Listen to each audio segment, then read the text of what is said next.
for what it is that I do.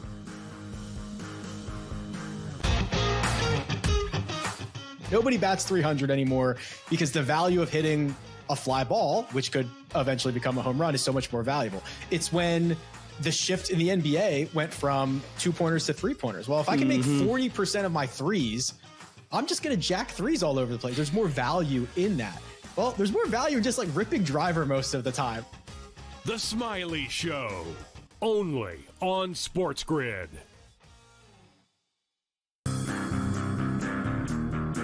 You've got an 18-1-6 hockey team. You've got a 10-2 football team. So the best record in hockey, the best record in football, and top 5 in the NBA with Jokic and the gang, and the Nuggets at 14-6. And I'm saying to myself, what other town comes close to that? The Craig Carton Show, only on SportsGrid. You're legendary. I'm legendary. And both of these guys love each other. Right? Cam Ward, they do. They work out. They work out. Legendary. Go ahead. Cam Ward. Yep. Shador Sanders. Yep. 250 plus and 2 tutties each. Amazing. That's nuts. What? Why is it nuts? Come on, that's crazy. Why, though? Pro Football Today, only on SportsGrid. I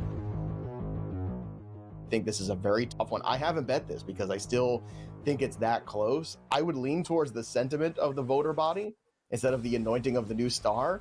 But at a certain point, the next 2 weeks, Drake May could be undeniable. It's really interesting market right for those two. And remember when Matthew Stafford wasn't going to play all year? Remember in August where he wasn't practicing and now he was number 2 for MVP. So go figure. Fantasy Sports Today, only on SportsGrid. The latest from Michigan on Sharon Moore, plus who will the Wolverines hire as their next coach? FOS Today starts now.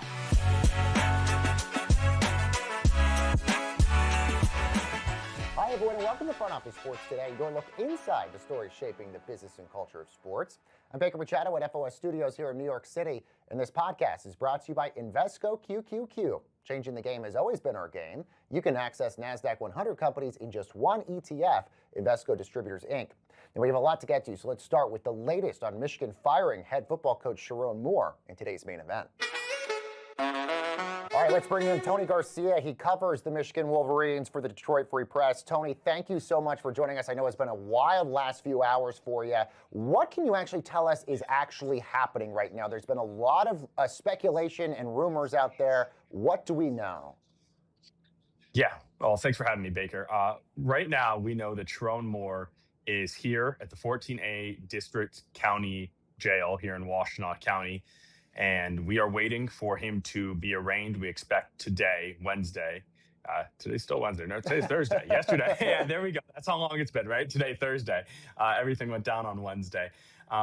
So things developed pretty quickly yesterday, right? So around 4:45 p.m., the University of Michigan Athletic Director Ward Manuel released a public statement that the football coach Sharon Moore had been fired for a relationship with an inappropriate staffer.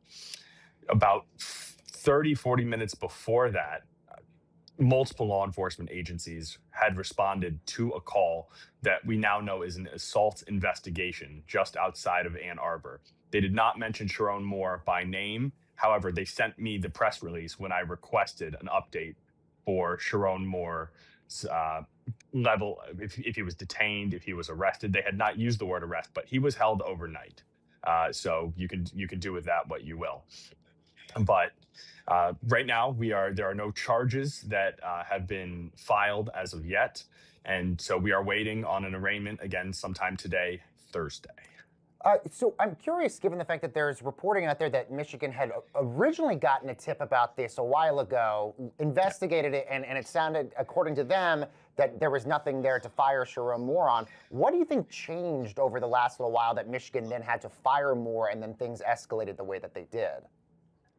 Yeah, so what I've been told, sources told me that Michigan was conducting an internal investigation that started sometime in late October, and as that transpired, there was enough reason to turn it over to an outside firm. They brought in an outside investigative firm in the more recent weeks, in a recent timeline. And something this week, specifically what, I'm not sure. But something was able to tip them off this week. Because remember, today's Thursday. On Saturday, Michigan football head coach was still meeting, was still letting him. I mean, he hired a special teams coordinator on Saturday. He was changing his staff over. He met with us media on Sunday to preview the bowl game. He met with us Monday to talk about the recruiting class. And so, sometime between Monday and Wednesday, it appears is when things took a real turn. Do we know, Tony, much about the staffer involved in all of this? So I do on background, nothing that I can speak to publicly. There is some speculation out there about who it is. I've been told who it is. I'm not sure if this is because this is an assault investigation and as well, and it could involve this staffer, and so I'm not sure if this is a victim situation, and so right now we're not comfortable in our reporting with naming anybody just yet. Tony, I guess the question next for Michigan here is, what happens next? Obviously, they were preparing for their bowl game against Texas. They have an interim head coach that they've named, but what do you think sort of happens next? Because I'm sure the university and the football program are just as shocked and surprised as all of us are. Yeah. Well, there had been. People had heard about this floating about. So, I mean, if they were caught completely off guard, that's a little bit of negligence on their part. But I mean, it's damage control in the most major way. You are trying to not have your entire team enter the transfer portal. You are trying to hold on to all the recruits. They just signed a top 11 recruiting class in the nation. You are trying to not have your staffers field other jobs. I've been told that recruits and players on the team right now are already getting poached, even though they're technically not in the transfer portal yet. There are a lot of phone calls going on behind the scenes, and people are trying to get their hands on. I mean, it's a pretty easy sell right now, right? Hey, get out of Dodge, come here and do this. So Michigan is in full damage control mode. People are wondering about the safety of athletic director Ward Manuel's job responsibility, but I just received a message from a source inside who said, I think there are some discussions going on. It might not be hot seat just yet, but I need to respond here. So so this is all happening in live time because I've just been trying to check in. So it is. This is affecting the athletic department from the top down for sure. And you mentioned players. I mean, obviously the biggest one everybody's paying attention to is quarterback Bryce Underwood. Is there worry that he could leave Michigan because of all of this? I don't know how there couldn't be. Right. So he did not have the freshman season. I mean, just from a football standpoint, right?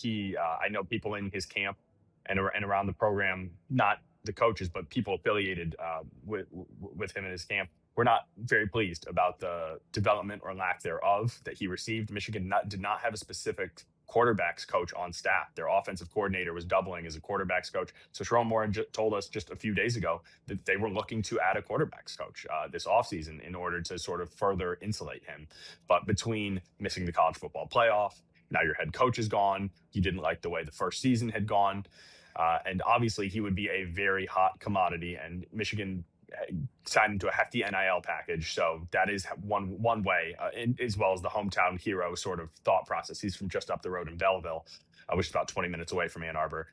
They were selling that whole package together. Now it's hard to think that it's not crumbling to some capacity. And I would think that would be someone I spoke to yesterday when I said, is keeping Bryce Underwood in the fold job number one? They said, well, I sure hope so.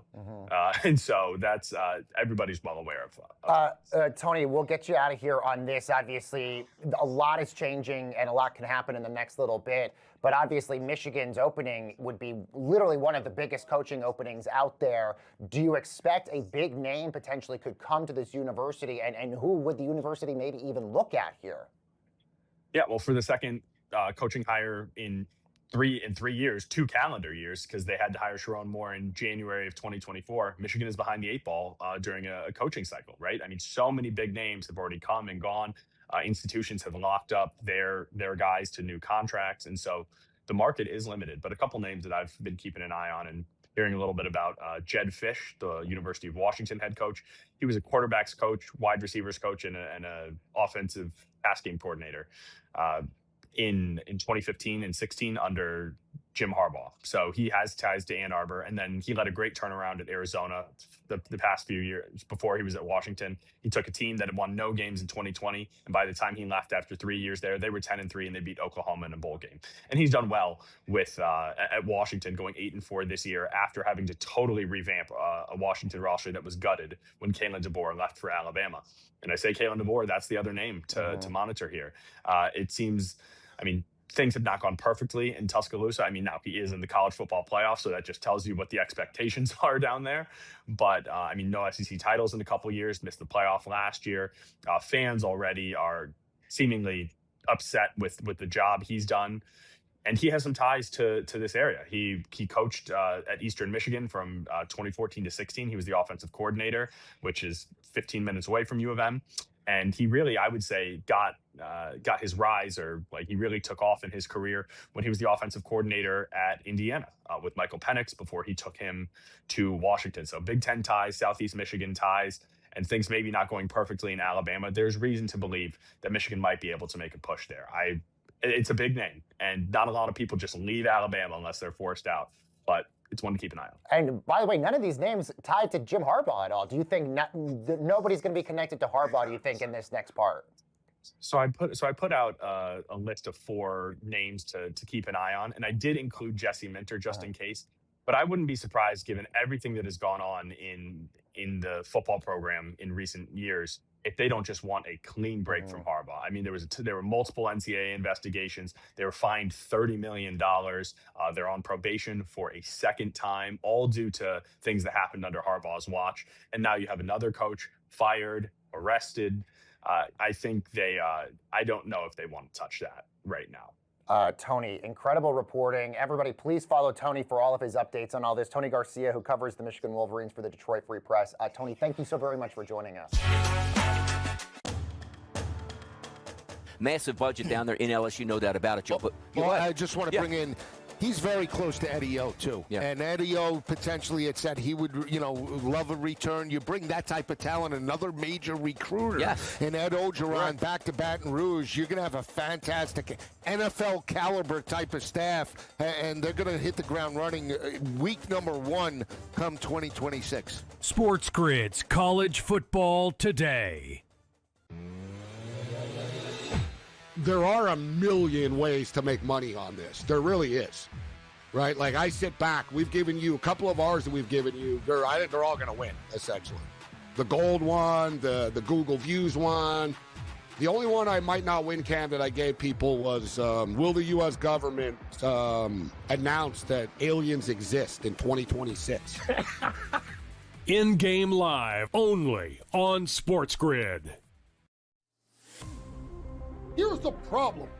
When Joe Dumars blows it up and trades Zion, who is going to give them anything more than 25 cents on the dollar for a damaged goods superstar who misses significant time, who doesn't love the game, but is built like a freight train?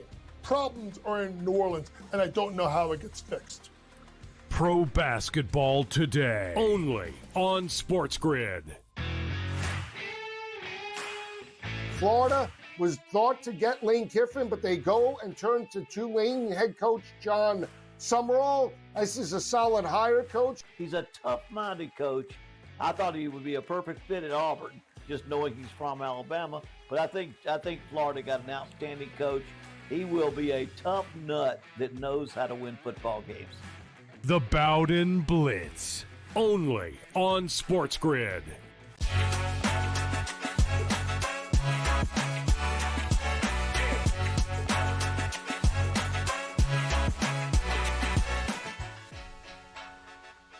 Welcome back, everyone, to Front Office Sports Today. I'm Baker Machado in New York City, and let's continue on with our conversation on the ongoing situation with the University of Michigan and former head coach Sharon Moore. Let's bring in FOS college sports reporter Amanda Kristovich and editor-in-chief Dan Roberts. Amanda, I want to start with you here for a second because your reporting on all of this has indicated that Michigan got a tip about this originally back in November, but decided not to do anything about it back then. I guess what has changed over the last 24 hours that forced Michigan to act here? Yeah, so I spoke with a source who told me that, as you said, an anonymous tip came in November that, prompted the university to start looking into these allegations. But, at that point, it was really just this anonymous tip and then the rumor mill, right?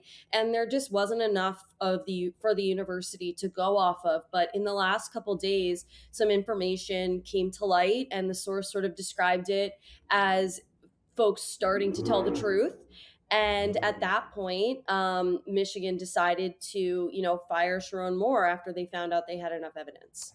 Dan, obviously, there's never been a story like this involving a college sports head coach, especially one at a big school like Michigan before. But it doesn't seem like we've been getting a ton of information, which has really led to a proliferation on social media, specifically X, of false and fake sort of sources and stories out there. I mean, what's your take on that? Or have some of these things turned out to be kind of true? Well, there's a lot there. I mean, first of all, we certainly have had scandals a little bit like this, but not to this level of craziness and the police detainment, right? And everything that has gone on and just how quickly it happened. It was confusing the order of how we learned things in the news, because as we now know, the order was actually flipped. I mean, the police detainment happened and then came the announcement of the firing. And I think, as Amanda noted in her story, or one of our reporters, it's rare that the school in its official statement gives that level of detail as to why the coach is being fired. They said inappropriate relationship with the staffer. Of course, it was only minutes or a couple hours later that everything kind of started to come out.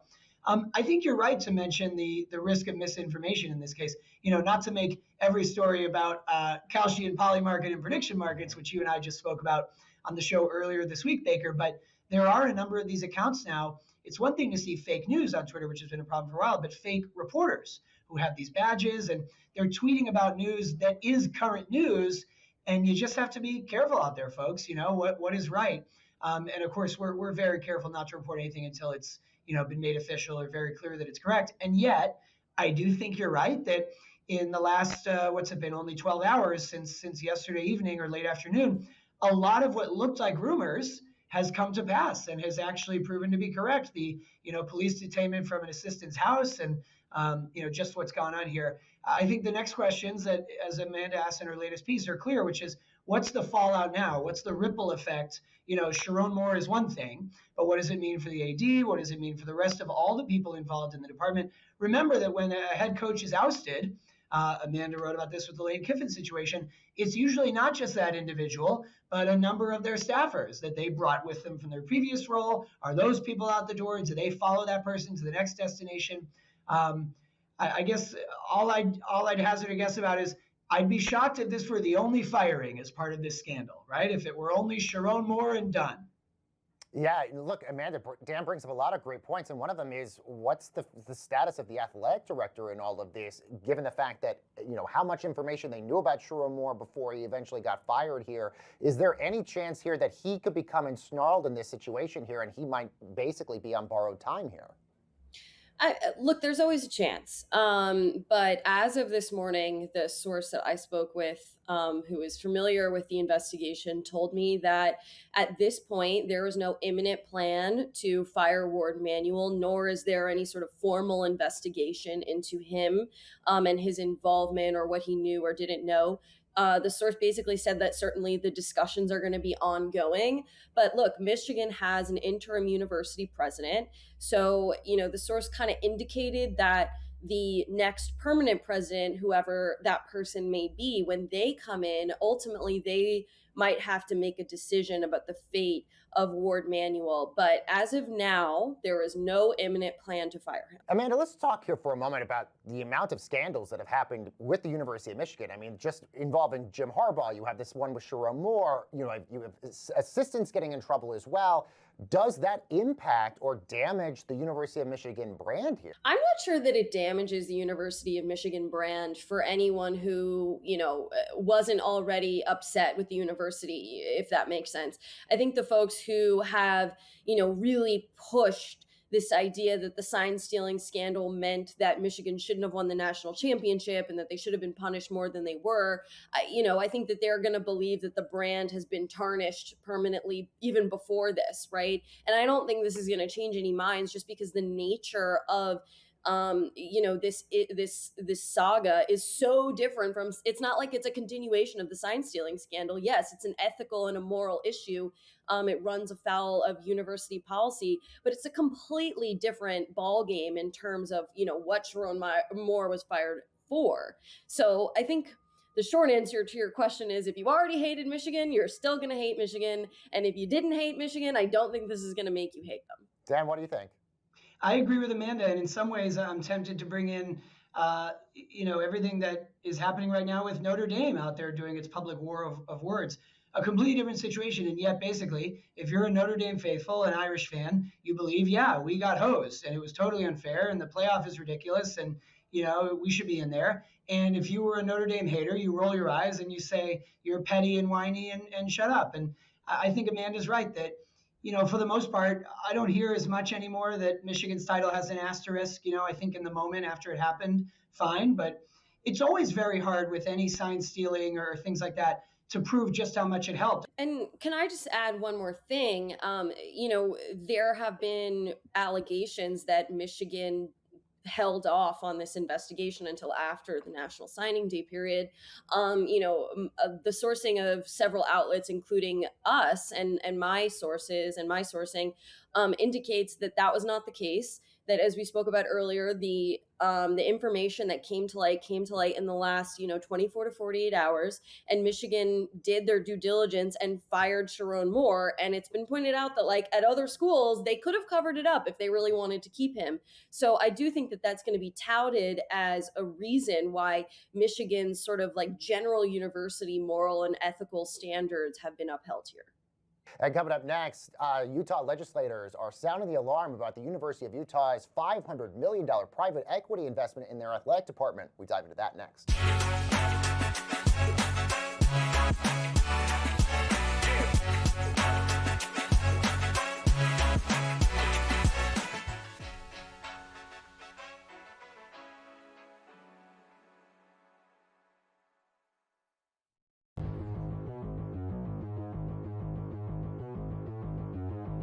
Let's play our game of buy or sell. The Lions will make the playoffs this season.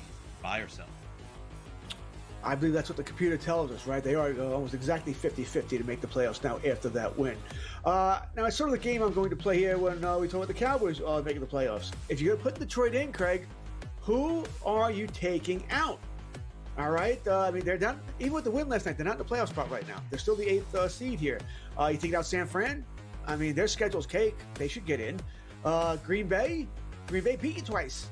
So you would probably need, for them to make the playoffs, Seattle's the other team, by the way, I think Seattle gets in. You would need Green Bay or Chicago, really. What they're rooting for is one to beat the other. They do play each other twice, to beat them twice, right? They can't have a split here. They need either Chicago to beat Green Bay twice or Green Bay to beat Chicago twice, sort of eliminate the other team. So I am probably selling this. I do think there's a chance here. You look at the Lions' schedule, Pittsburgh, Minnesota, Chicago, the last two are on the road. Yeah, I think that I'm on board here with you. In the AFC, Detroit would be in.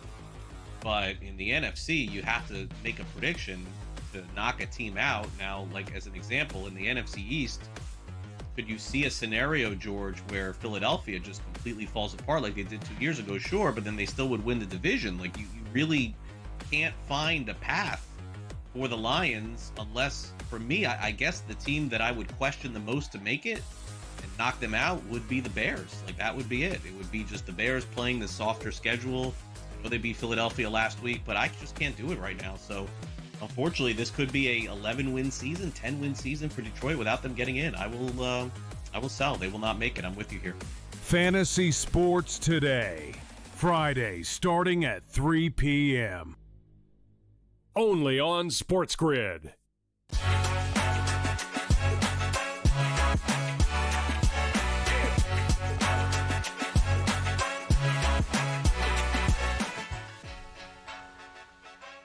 Welcome back, everyone, to Front Office Sports Today. I'm Baker Machado, and this podcast is brought to you by Invesco QQQ. In football, changing the game begins with rethinking it, like rethinking how players work on their game.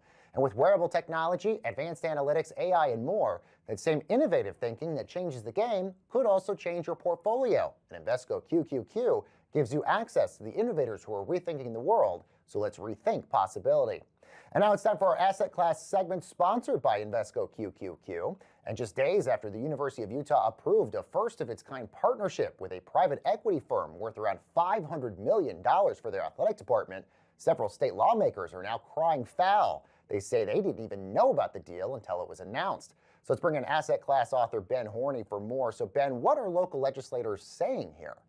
Yeah, this was, I mean, now that it has happened, it's a kind of obvious fallout, right? But so, to be honest, the lawmakers in Utah, I'm not hearing much from. I spoke to one staffer familiar with the thinking of one of the senators, John Curtis, and the only thing they told me was that that senator was not aware of this deal before it was announced.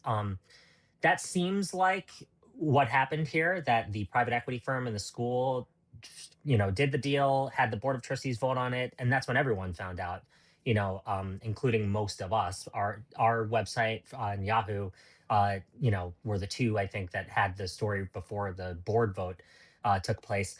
There's been a number of other lawmakers across the country who have taken stances on this, which is also interesting. And it's also across the aisle. There's a Democrat from Pennsylvania, there's a Republican from Washington, there's a Democrat from Massachusetts. And the sentiment is the obvious kind of reaction to private equity in schools, like, hey, we don't want private equity in schools. And I was going to say, what's sort of their argument against this? And could this potentially impact a school like University of Utah's tax-exempt status on things? Yeah, so the tax-exempt status is something I'm trying to look into. I've spoken to a few people. The way that I understand it right now is like, the school has tax-exempt status. This for-profit entity might not have tax-exempt status, but it wouldn't go for the whole school. So it's possible that this entity, which is going to manage the athletic department, try to maximize revenue and all those assets, that could theoretically lose its tax-exempt status. But also, that would be a significant action that would be taken. And it's not clear that that's going to happen. I mean, the only place that I've seen that threat was not even from a lawmaker in Utah. So what are you sort of watching for next here? Because the theory is with this, this was sort of going to be a tentpole and a template for other schools to sort of mimic and copy here. Do you still think that's going to happen? So I do think that will happen, but I don't think it's going to be like the breaking of the dam or the opening of the floodgates. What one legal source said to me yesterday is that this is going to be like a trickle over the next 12 to 24 months. We probably will see more deals, but it might be like a few in the next 2 years or so, which is, I mean, it's even one is much more than we've seen actually announced, but still that's not a floodgate opening. Another private equity partner at a pretty major firm just told me that the issue here is that the private equity industry has a marketing problem. The idea that these lawmakers come out and rail against private equity, they don't even know the details of this deal, which that's something that we don't know all of the specifics. So all we really know for a certain fact is that they're setting up this for-profit entity. The University of Utah is going to hold the majority stake, and they're saying that they will have the decision-making ability, and the private equity firm will own a minority stake. Everything else is kind of speculation. Ben, with the last little bit of time we got left with you, there's now plans for an NFL-supported flag football league.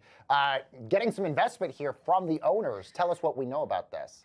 Yeah, so this has been an ongoing story for the better part of this year. The NFL has been interested in setting up flag football. Flag football is like the most popular sport, I guess, in America for youth athletes, and people are all in on it.